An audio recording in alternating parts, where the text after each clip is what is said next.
Orthodox worship is liturgical, but evangelical worship tends not to be. There are a handful of evangelical churches that are liturgical, like some Lutherans, for instance, but most are not. Most are now doing worship with contemporary music. Largely speaking, the service is focused on the sermon.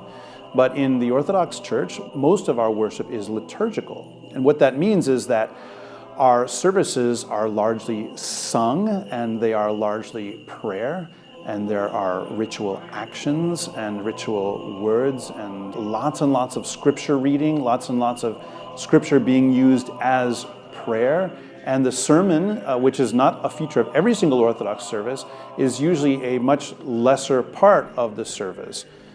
We believe that holiness can reside in physical places and objects. Most evangelicals would probably not affirm that idea, although I think it's probably not a teaching for most of them that they would say that holiness doesn't reside in physical stuff. But for the Orthodox, we have a sense that God's presence exists in certain places and certain objects. For evangelicals, interpretation of the Bible can take multiple forms, but largely speaking, the way that your average evangelical interprets the Bible is by simply reading it and asking himself the question, what does this mean to me?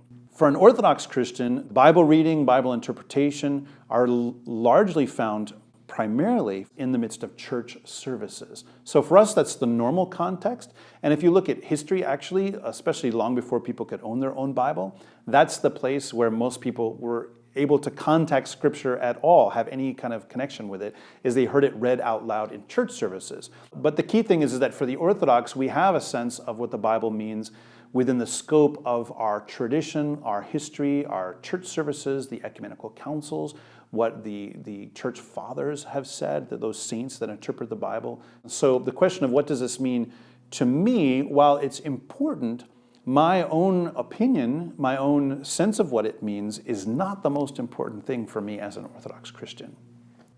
Unlike evangelicals, the Orthodox believe that there is actually just one church, and that church is governed through an episcopacy, that is bishops, with apostolic succession, that is that historical genealogy of sorts from the apostles down to our bishops in our own day. The average evangelical, his church is governed congregationally, even if he does belong to a part of a denomination. And so the local congregation tends to have the highest say in most matters. But for the Orthodox Church, our authority is based in our bishops, whom we believe have this succession from the apostles. There aren't multiple denominations that all are truly Christian in the fullest sense. For us, there's only one, and that's the Orthodox Church. For the average evangelical, salvation means what happens to you when you die, that you go to heaven and not to hell. For the Orthodox Christian, salvation is about a lot more than that. Yes, we're concerned about what happens to us after we die, but also for us, salvation is a process, actually, rather than a single event like I was saved on this day or that day and therefore I'm going to heaven. That's not how we see things. For us, it's a process that begins with the work of God in us, and with baptism, with the sacraments, with the grace of God in us, we're given all the tools that we need to engage in the long-term process of salvation, which is ultimately a work of God, but is only done with our cooperation. In other words, God is not going to force us to be saved.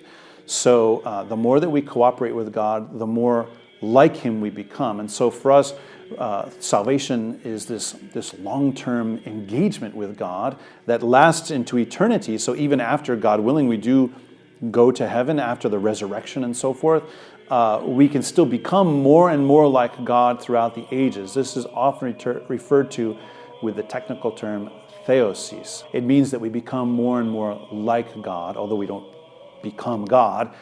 We become more and more like God throughout the ages.